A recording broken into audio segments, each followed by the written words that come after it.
No incumbent president can win an election with an 8% unemployment rate, or so goes the conventional wisdom. You know who's going to bust that up? That is Jerry Seib. He writes our Capital Journal column. He is host of the D.C. Bureau, the hardest working man I know. And right now, you're basically going to bust up these myths for this election. There's a lot of conventional wisdom. Let's start with this unemployment rate issue, Jerry. Why do you think that's not as big of an issue this go around?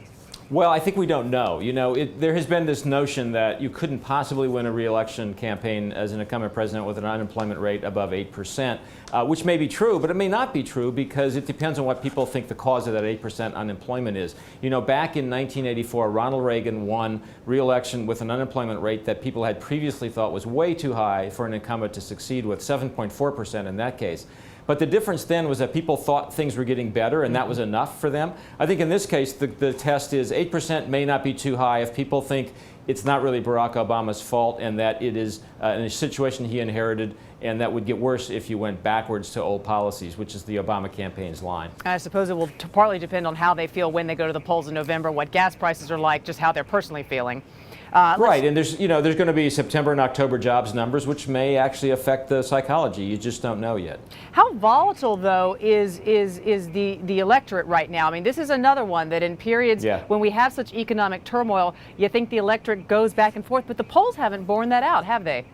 No, you've got an awful lot of action and not much movement, and this sets that because the country is kind of in ferment, that people are unhappy with the economy, they're very uncertain about their futures, that there must be a volatility in the electorate. But really there's not. You know, I look back at the Gallup numbers. Gallup tracks presidential approval and the Romney-Obama race every day, and if you look at the Gallup tracking poll back in April, Barack Obama was up by 1 point. If you look at the Gallup tracking poll today, 3-4 months later, Barack Obama's up by 1 point. So you got a lot of motion and no real movement. And so the notion that there's a very volatile electorate out there may not be very true. People are kind of locked in. Did you say you look at those numbers every day, Jerry?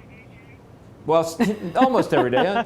It's kind of pathetic. I recognize that. No, I get it. Just the hardest working man. Let's quickly talk about campaign ads being aimed at the undecided voters. Yeah. Is that really as much of an issue this time around, or are they really trying to sway the people who may be jumping ship from one candidate to the other? Well, this is an interesting thing, and I have a column in the Journal today that looks at this reality of this election, or at least it seems to be a reality, which is there probably aren't all that many undecided voters, and at least a lower number of undecided voters than is normal, because people, as I said, are kind of locked in. This is partly because there's an incumbent running for re-election, and people have kind of made up their minds what they think about Barack Obama. A whole lot of people will never vote for him, and a whole lot of people are guaranteed to vote for him. So the number of people who are in the middle are not all that great.